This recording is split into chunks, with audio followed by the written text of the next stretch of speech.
the saying is, art is in the eye of the beholder. How many of you guys have ever heard of that before, right? So it's all in what I see. So I may see something different than Chaz, whatever. Like, I see a flying duck, and Chaz is like, I see a flying car. I'm like, I don't know. So, like, it's all in the eye of the beholder. But I would argue that the one who should define the artwork is the one who created it, right? I mean, they had the idea. They spent the time painting it and putting all the different pieces, or possibly the photography or whatever. They spent all the time in creating it. So actually, I have a few pieces of artwork here that we're going to look at together. And I would like you to think in your mind what you think it means. And then I'll give you the original artist's definition of what it meant. So here's the first one. It's called Christina's World. Christina's World. Maybe you've seen this one before. She's longingly looking out to the horizon. And you would think this is a romantic pose, perhaps, or maybe she's longingly thinking of that guy at school that she really would love to go to the dance with, or perhaps. But actually, you know what this painting is actually about? This girl is crippled. She's not able to walk, and she has to crawl anywhere she goes on her homestead. That's the original artist's intent with this picture. Now, I don't know what the meaning is behind that, but that's what was happening in this picture. Isn't that crazy? All right, let's try another one. Maybe you've seen this one before. It's called American Gothic, right? And it's got the old Farmer Joe here in his overalls and his beloved wife right there. And so, but actually, did you know this painting was a painting of the painter's dentist and his sister? That's his sister, by the way. I mean, I was like, what? So I don't know what he was trying to convey there. I don't know. I mean, maybe he was a farmer, maybe not. We just assume it's a farmer because of the pitchfork, but that had nothing to do with farmers. I don't know. So that's kind of interesting. Or here, let's look at the last one. It's called The Scream. How many of you guys have ever seen this one before, right? It's got this figure like screaming. Actually, the artist, it's not a person that's screaming. It's actually the sky, which I know sounds really weird. He said, yeah. He said he was going for a walk one night, saw the sky and its red colors, and he felt like it was screaming, and so that's what he recreated. Anyways, art is in the eye of the beholder. But the artist is the one who ultimately defines it. If we're all honest with ourselves, we live in a very chaotic world, don't we? It can look a lot like this painting, where it's kind of hard to decipher what's happening here. I see, word here, maybe there's some hearts here, maybe some symbols there, but it's all mixed up. It's all kind of confusing, and it can leave us feeling confused or unsure about ourselves. And the interesting thing is that in Genesis chapter 1, we look at creation, as we will here in a moment. God is the one that created you and I. And we are, as Ephesians chapter 2, verse 10 says, we are God's masterpiece. But sometimes we look at ourselves and we go, not only is culture a mess, I'm kind of a mess. Anyone ever feel like that? You're like, look at yourself like, I'm a mess. And we begin to wonder, where is the masterpiece? Where's the beauty here? Where's the splendor of what God created? Because it just looks confusing. And then when we think about sexuality and how we fit in this world, culture is redefining it every day. It's ever-changing, and it's hard to keep up. And we begin to wonder, how do we end up fitting in this world? And we end up confused. And so tonight, I want to show you, I'm going to reveal to you in 3 weeks here, we're going to take some time, of how God, from the very beginning of time, has defined sexuality in a very simple way that I know that you can not only obtain, but walk in and know. And it's all revealing through the chaos his original masterpiece.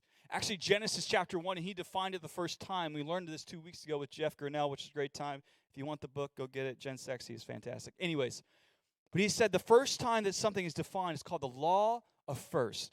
And it never changes. And you actually see these 3 things that are established in Genesis chapter 1 are repeated time and time and time again. We're going to see that next week, and especially week 3, okay? So tonight, we're going to go back when God defined his original masterpiece as, actually, he used the words very good. Very good. Not just okay. Not just it's all right. Very good. And not just that. As we reveal this, it's going to show the original masterpiece. So I'm going to ask Tyler here to begin to reveal the first piece of the masterpiece that he's created in you and I. And while he's doing it, I want you guys to open your Bibles in Genesis chapter 1, verse 26 through 28. Genesis chapter 1, verse 26 through 28. Genesis chapter 1, verse 26, 28. All right. So at this point, God has created the sky. He's created the earth. He's created the mountains and the sea. He's created all the animals that swim in it and run on it. And then in verse 26, God says this. He says this. Oh, goodness, I just had it right here. Then God said, let us make human beings in our image to be like us. They will reign over the fish in the sea and the birds in the sky and the livestock and all the wild animals on the earth and the small animals that scurry along the ground. So God created human beings in his own image. In the image of God, he created them, male and female. He created them. Then God blessed them and said, be fruitful and multiply. Fill the earth and govern it. Reign over the fish of the sea and the birds in the sky and all the animals that scurry along the ground. And then in verse 31, he says this, and God looked all over he had made, and he saw that it was very good. Very good. Oh, man, it's so good, right?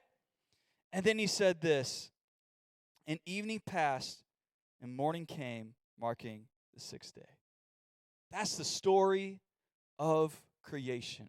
Here tonight, I want to show you guys something, and I want you guys to see this as we continue to unveil this as well. God has already defined sexuality from the very beginning. This is not confusing, and actually when we look past the culture, we can see the original image that God has already designed within us, within each of you. But it's beyond just our gender as male and female. I want to help you guys understand that he created you as a masterpiece. If there's nothing within you that is wrong, there's nothing in you that is just off, there's nothing outside of you that is ugly or unworthy. God has made you with all kinds of love. And when he made you, he smiled upon you and he said, it is very good. But the culture has given us all like a magic marker of sorts and said, hey, you get to now define your life. You get to change anything. Now, if all of us are honest here in the room, I think if we were given this magic pen, we'd say, yes, I would change this about myself. I would change maybe my nose length, or I would change how tall I am or how short I am. I would change how I think, or I would be smarter, or I would be more athletic, or I would maybe even be a different gender, right? We would change something about ourselves. But can I tell you, from the very beginning of time, when you were created, God stood back and said, I have made a masterpiece, and I don't want anything to change. It's almost as if I went into the Chicago Institute of Art and looked at one of those beautiful paintings, let's say the American Gothic, and said, you know what, I don't really like that portion of it. And I took out my magic marker, I took out a permanent pen, and I scribbled on a mustache on him instead, right? I've messed up the original art piece. And tonight, I want to help you discover who God's made you to be is beautiful, is incredible, is amazing. It was made in the hands of love, and you don't have to change anything about it for it to be beautiful and to be incredibly awesome. Can we do that tonight? All right, Tyler, go ahead and reveal a little bit more here with me, all right? So I want to give you guys some understanding because we're going to start here at Genesis chapter 1, verse 26, and it says that God made them male and he made them female. This is called the sanctity of gender. The sanctity of gender, okay? The first thing I want you guys to understand is our role as male and female. First of all, males are not any greater than females. Females are not greater than males. Actually, the original word there in the Greek is helper. God looked down and saw Adam, and he's like, it's not good for man to be alone. Can I get an amen, okay? Some of the guys in the room are like, you're not good alone, okay? All right. Anyways, he's like, God was like, it's not good. It's not very good. It's bad. And so he sent a woman named Eve out of the rib of Adam, and he created her. And I love that image of a rib, right? It's a coming alongside. Even the piece that he took out of Adam is a picture of what that looks like. The two walk together. They're alongside each other. There's equality there. Women aren't greater than men. Men aren't greater than women, right? There's an equality from the beginning of time. They are working side by side to accomplish God's mission. They can lean on one another and care for one another on the journey of life. 1 Corinthians chapter 11, verse 11 through 12 says this, in the Lord, however, women are not independent of man, nor is man independent of woman. For as a woman came from a man, also man is born of a woman. Like how Paul did that. He's like, you think? No, actually, you came from your mom. So actually, all right. So we need one another, but everything comes from God. They're both image bearers capable of giving God glory. One is not superior over the other. There's been a lot of talk about toxic masculinity in our culture. And can I just be real here for a moment? We wouldn't have to have this language if we didn't have men that thought they were better than women. We need men who honor women. We need men that respect women. We need men that love women like their sisters. That's what God's word calls us to, right? And we wouldn't even have to deal with toxic masculinity if we just walked in the way that God had originally created us to walk alongside, to honor, to protect, and to bless women as men. That's important. That's God-given, right? And ladies, women, right? Our role is not to downplay man, to think that he's the dumb Neanderthal, you know what I'm saying? But to encourage and to uplift and to remind of man's purpose and to encourage him in that way and to reveal beauty to this world, right? They complement each other, coming alongside one another. And at our worst, we become the very opposite of what we were supposed to be. Women at their worst, the archetype of Eve, would be a nemesis to man. And men at our worst, the archetype of Adam, would dominate women. That's not the design that God created us to be. We were meant to walk side by side. But here's the second thing. So we were made for complementary roles, but we are uniquely different and meant to complement one another. There's a book called Secure Daughters and Confident Sons. I'm going to use a couple of the phrases they use in that book to help define how men and women are different based on a biblical perspective, a biblical lens, if you may. So men tend to be outward focused. We tend to look outside of ourselves. We're explorative. We're determined to deliver the goods, right? Bring home the bacon, as some may say, right? They need to know what's next. Ask my wife about what's next. What am I always asking? What's next for my next meal? I'm always thinking about that next meal. You know what I'm saying? Like, is it steak? Probably not. It's mac and cheese. All right. Think about the next thing. Opportunistic. They take chances. They're the initiators. They're active and aggressive, competitive and dominant. Can women at all show any of these traits and still be a woman? Yes. But men predominantly show these, okay? You get the picture here? All right, women, they tend to be a little more inward focused, okay? I almost said something that wasn't good. All right, they're more confidently enticing, right? They value intimacy above action. Guys, you should be taking notes, by the way, on this part, okay? Just side note. All right. They're wisely receptive. They seek security. They're caring. They use words, and they love connecting. They're just a little more relational, right? But they're inward focused. They're deep thinkers. Guys, have you noticed how sometimes, maybe you haven't, I'm going to give you a clue, okay? Like, it takes ladies a little bit longer, women a little bit longer to process when something's gone wrong. And anger usually kind of builds, and then it holds on for a while, and then comes right back down. Guys are just like, let's go. We're dealing with this right now. And then we get angry really fast, and we're like, I'm good. Like, we're different.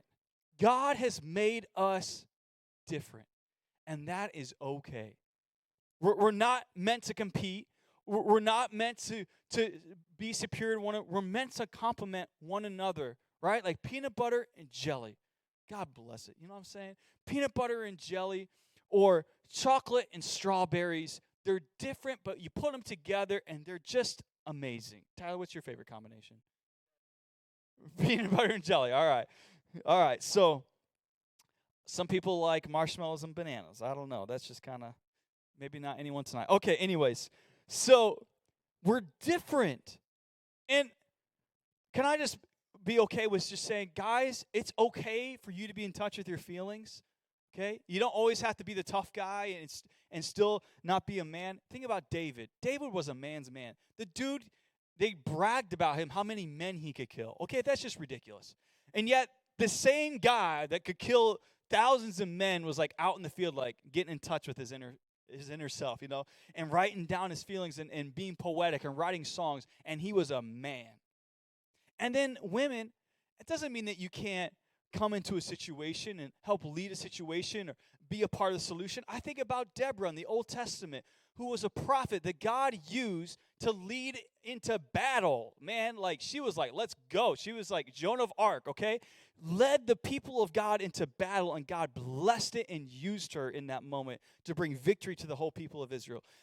I think we have to break out of the cultural norms when we're talking about definition of male and female and just lean into what God has already defined us to be. We're different, but God can use us, okay? Isn't that beautiful? The third thing I want you guys to help see here in this text, and Jeff made this really clear 2 weeks ago when he was speaking, is there is no third gender here. There is no other if or they. It's simply God has made them male. He has made them female. That's it. Some Canadian doctors, and this is actually in the book that he wrote a couple years ago, try to create a neutral gender. Try to create physiologically a neutral gender. And every time they tried, it would fail before the baby was even born. The baby couldn't even live. Like, physically, neurologically, it's not possible. And I think in a lot of ways, like I said before, we've been handing a generation a magic marker saying, hey, if you can change anything, go ahead and change it. But that's not the way God has designed us to be. He has already defined you. Like I've told you guys, identity is not something we find. It's already been given. And it's important that we continue to live in the way God's called us to. Now, does that mean I'm going to, as a man, am I going to look exactly like Chaz as a man, a young man? No, I'm going to look maybe a little bit different.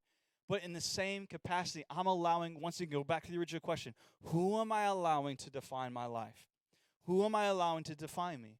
If it's God, I'm going to continue to trust that and walk in what he's already called me to be and walk in the assurance of who he's made me to be.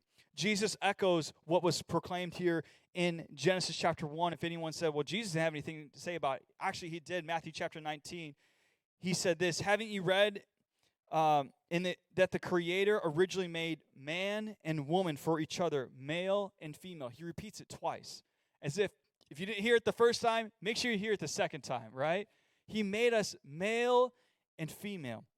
And next week, we're going to explore marriage, why God's brought us together. And the third week, we are going to talk about sex, okay? So get ready. All right. Yes. So now some may say, well, it's their choice. They should have the opportunity to choose for themselves. My question then would be, based on what? Based on their feelings? Is that based on an experience? Is that based on a set culture standard? See, I'm basing who I am on an eternal creator that made me just the way I am for a purpose. And out of love, he made me. And that is something I can stand secure on. And I would just encourage you, if you have a friend that is dealing with or has questions about their sexuality and their gender, one, we're not to judge, right? All right, we're not to step in and heap condemnation on them, but to come alongside them and to encourage them in the original design of who they were made to be. And celebrate that. Love that part of them that they're having maybe a hard time of loving themselves. Does that make sense? And you're just unearthing what was already there. You're just reminding them of the original creation that God has placed within them, okay? And number 4, embrace the original design. I want to ask you guys beyond, because here's the real question for a lot of you here in the room. Maybe most of you probably aren't questioning, am I a male or am I a female? But you may be questioning, I don't like this part of me. I don't like that my voice sounds this way. I don't like that I'm not athletic. Or I don't like that I don't have this gift, or I don't have this ability. Can I remind you, God does not make mistakes. When he made you, it wasn't like, oh, whoops, sorry, I added too much of this, or I forgot that. And can I remind you, you guys are all still developing. Even if you're a senior, your bodies are still developing. They're still changing.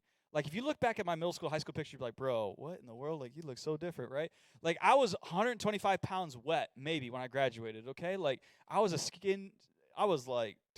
green bean. Like, I was so slim, and I had to grow into my body.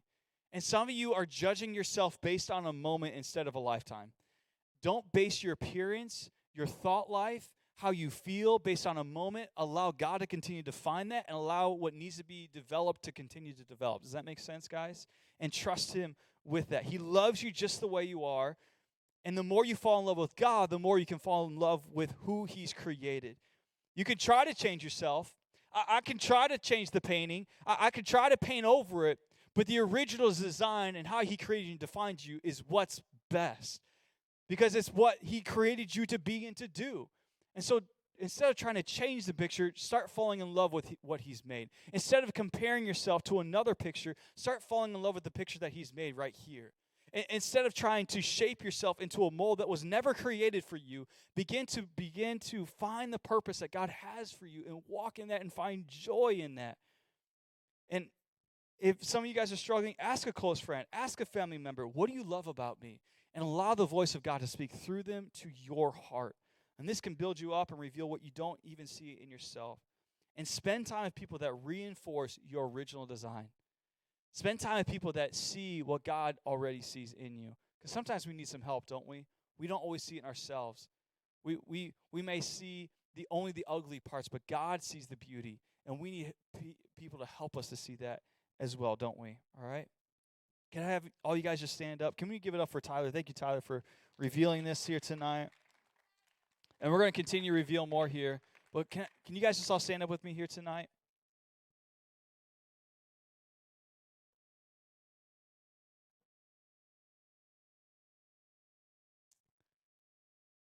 I want to go back to the original question once again. Who's defining your life? Some of you still, you look at culture, you look at yourself and you say, it's just confusing, Aaron. I don't know what to believe. I don't know who I am. I don't know where I fit in this world. When I was in high school, I didn't have any questions about my gender. I knew I was a man, and I knew that I knew who I was, even though I had a couple people question my sexuality because I wasn't dating anyone. That's a whole other conversation for probably next week, which is ridiculous, by the way. But what I did have a question about was I felt like I was the only one who thought a certain way, who cared about God in a certain way, and I began to think that there was something wrong with me because I wasn't acting like everybody else. I wasn't thinking like everybody else. And I began to start disliking the original design that God had made for me. And I'm so glad that I didn't give up on what God had deposited in my heart because he was going to unveil it in a beautiful way when I got to college. I got into life, and it was very much tied into the very purposes that God had for my life. And I'm so thankful I didn't give up on God's original design that he made me to be. Some of you in the room, you feel like you're the awkward kid on the outside looking in. It's okay. God sees you. He made you just the way you are. Some of you guys, you're deep thinkers. And you're thinking questions that no one else is thinking about. And maybe some of your classmates are like, man, can you just shut up or just be quiet? Or you're always asking questions.